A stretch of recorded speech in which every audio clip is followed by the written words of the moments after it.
नमस्कार दर्शकों।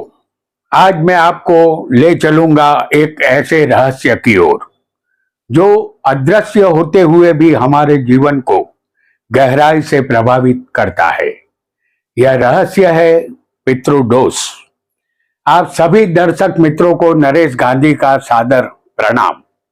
यह हमारा 688वां एपिसोड है जिसका नाम है पितृदोष के लक्षण और उपाय।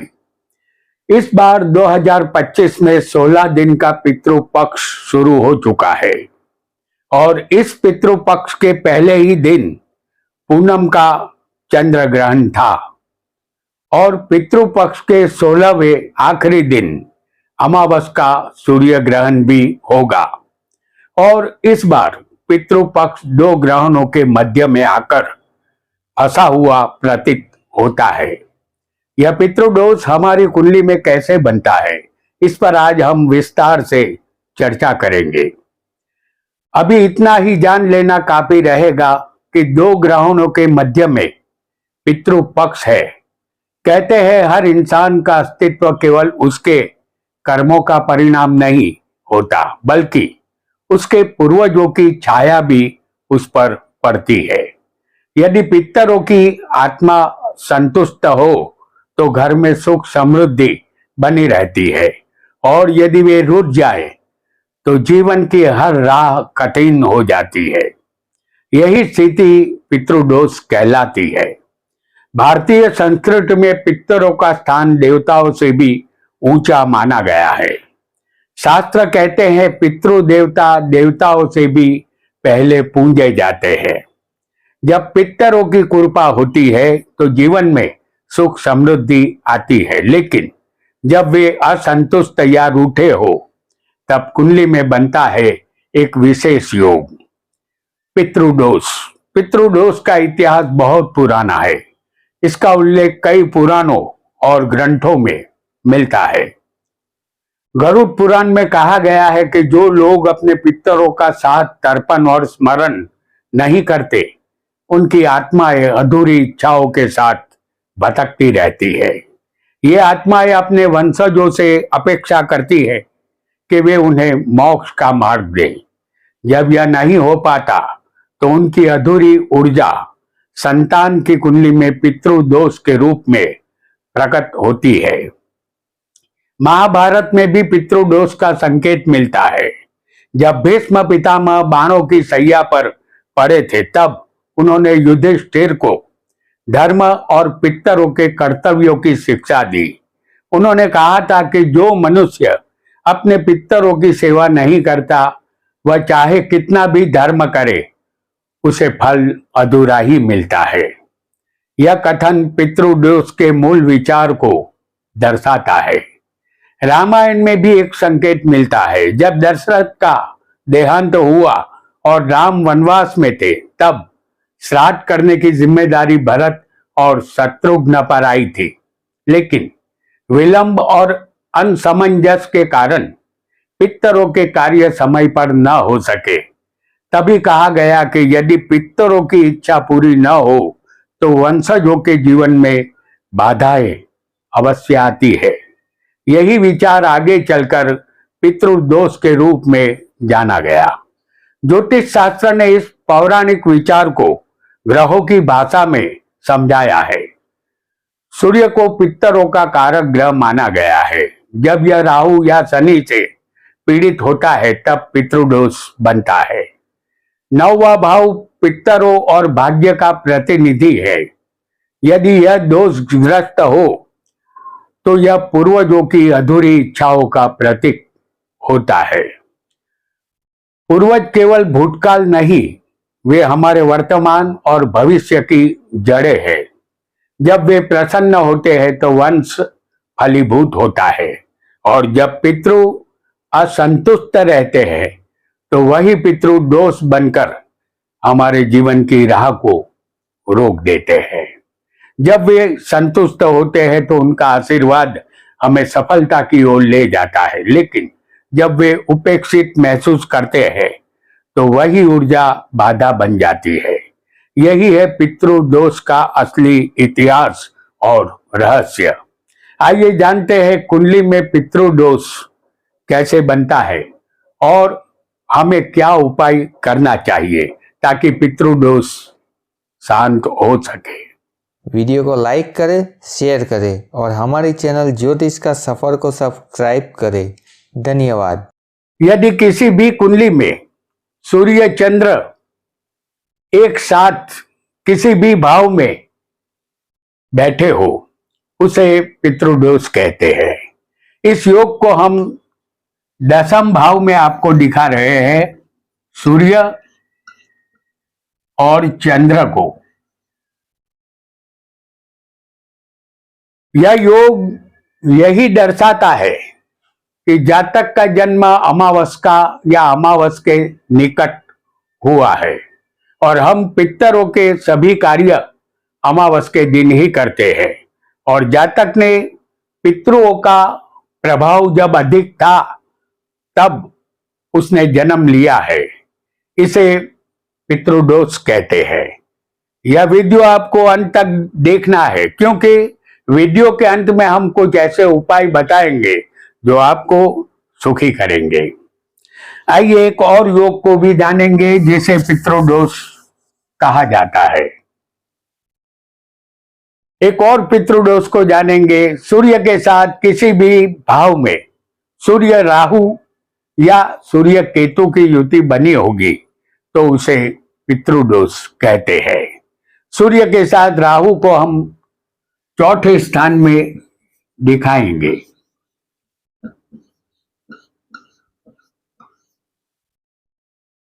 इस सूर्य के साथ आपकी कुंडली में राहु की जगह केतु भी हो सकता है, तब भी पितृदोष बना हुआ है, ऐसा मान लेना है। अब जानेंगे एक और पितृदोष को, क्योंकि ये जो पितृदोष है सूर्य के साथ जब राहु केतु जुड़ जाए तो समझ जाइए कि जातक के 15 दिन, जन्म के 15 दिन के आगे या पीछे कोई सूर्य ग्रहण था, ऐसा आपको समझना है। और सूर्य के साथ राहु केतु जुड़ जाए तो उसे ही पितृदोष कहते हैं। आपकी कुंडली में किसी भी भाव में चंद्र राहु की युति या चंद्र केतु की युति बनी होगी तो पक्का मान लीजिए आपकी कुंडली में पितृदोष बना है। इस चंद्र राहु की युति को हम दसम भाव में आपको दिखा रहे हैं, इसे पितृदोष कहते हैं। चंद्र केतु की युति भी यहां पितृदोष ही दर्शाती है, ऐसा समझना है। यदि आपकी कुंडली में दसम भाव में अकेला राहु भी बैठा होगा तब भी इसे पितृदोष आपको मानना चाहिए, क्योंकि दसम स्थान हमारे कर्म का है और कर्म में जब राहु जुड़ जाता है तो कभी कभार ऐसे व्यक्तियों के कर्म निचले स्तर पर आ सकते हैं। एक और योग को जानेंगे, इसे भी पितृदोष कहते हैं। आपकी कुंडली में दूसरे स्थान में आपका लग्न कोई भी हो, दूसरे स्थान में राहु हो और 8वें स्थान में केतु हो, यानी कि समझिए कि दूसरे, छठे, 8वें या 12वें राहु केतु होंगे तो इसे पितृदोष मान लेना है। हम आपको दूसरे राहु को दिखा चुके हैं और 8वें केतु को भी दिखा चुके हैं। यही राहु आपकी कुंडली में 12वें भी हो सकता है और केतु छठे भी हो सकता है। हालांकि केतु की जगह राहु और राहु की जगह केतु भी आपकी कुंडली में हो सकते हैं और इसे ही पितृदोष कहते हैं। तो ऐसा योग पितृदोष समझना है। आइए बहुत जल्दी से एक और पितृदोष को भी हम जान लेते हैं। एक अन्य पितृदोष को जानेंगे। आपकी कुंडली में 8वें या 12वें किसी भी एक भाव में शनि, राहु या सूर्य कोई भी एक हो तो इसे पितृदोष कहते हैं। इस सूर्य, राहु और शनि को हम 8वें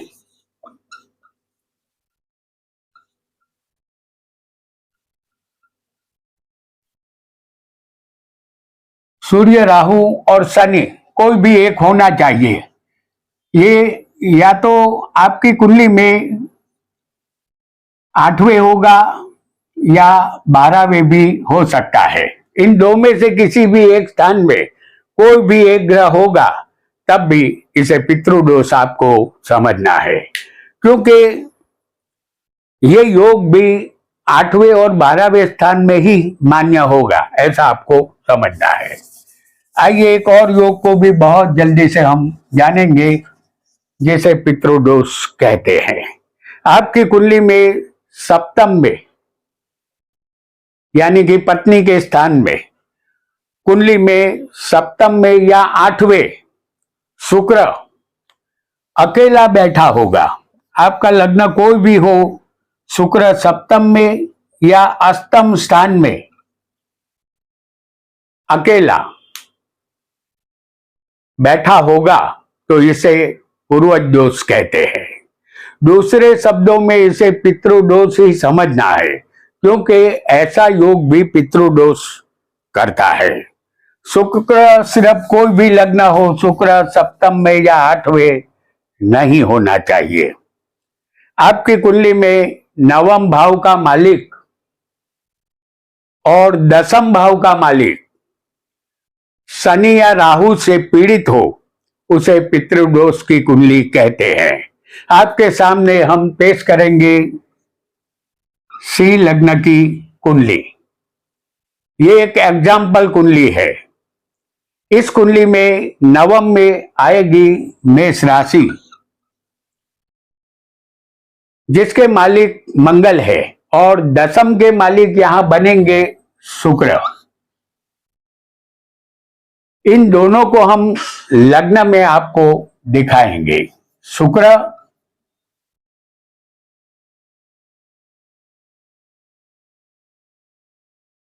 और मंगल को।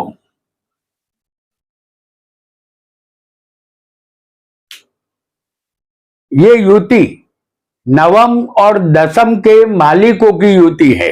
हालांकि ये युति किसी भी स्थान में आपकी कुंडली में हो सकती है। तो ये दोनों को, इस दोनों की युति, 9वें और 10वें के मालिक की युति हमने लग्न में दिखा दी है। उसके साथ शनि और राहु को भी हम दिखा देते हैं। जैसे यहां शनि और राहु, आपको अपनी कुंडली में जो 9वें और 10वें के मालिक बने, उसे किसी भी स्थान में शनि और राहु के साथ समझना है, या कोई भी एक होगा तब भी चलेगा, शनि और राहु में से, बराबर। तो इसे पितृदोष कहते हैं। अब जानेंगे पितृदोष के लक्षण। बार बार झगड़े, मनमुटाव और घर में शांति का न होना, संतान सुख में विलंब, संतान का आज्ञाकारी न होना, स्वास्थ्य समस्याएं, मेहनत करने पर भी धन की कमी, बार बार ऋण लेना या पैसों का टिक न पाना, अचानक बीमारियां, लंबी बीमारी या बार बार ऑपरेशन जैसी स्थिति, पूजा पाठ में मन न लगना, बार बार बाधाएं आना, सपनों में पितरों का आना, मूर्त पूर्वजों का सपनों में दिखाई देना, भोजन मांगना या रूठा हुआ चेहरा दिखाना, यह सब पितृदोष के लक्षण है। अब पितृदोष के उपाय भी हम जानेंगे। पितरों की आत्मा की शांति के लिए पितृपक्ष के दिनों में श्राद्ध, तर्पण और पिंडदान करें, विशेषकर अमावस्या और पितृपक्ष में। शनिवार को पीपल के वृक्ष की पूजा करें और उसमें जल चढ़ाए। रोज सुबह उगते सूर्य को जल चढ़ाए। यह पितरों को प्रसन्न करने का सबसे सरल उपाय है। रोज गाय और कुत्ते को रोटी खिलाना और कौवों को दाना डालना पितरों की कृपा दिलाता है। गरीबों, ब्राह्मणों, अनाथों और वृद्धों की सेवा करना पितृदोष को कम करता है।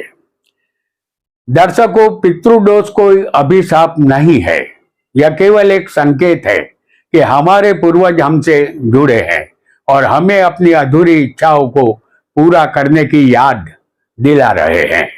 यदि हम श्रद्धा और प्रेम से उनका स्मरण करें, उनका सम्मान करें और उनके लिए शुभ कर्म करें तो पितृदोष शांति में बदल जाता है। याद रखिए, जब पितर प्रसन्न होते हैं तो जीवन की हर राह आसान हो जाती है। सुख, समृद्धि, संतान सुख और भाग्य स्वयं हमारे द्वार खटखटाने लगते हैं। इसीलिए अपने पितरों को मत भूलिए, क्योंकि उनकी छाया ही हमारे जीवन की असली ताकत है। तो दोस्तों, आज हमने पितृदोष कुंडली में कैसे बनता है ये जाना, साथ ही पितृदोष के लक्षण और पितृदोष के उपाय भी जाने।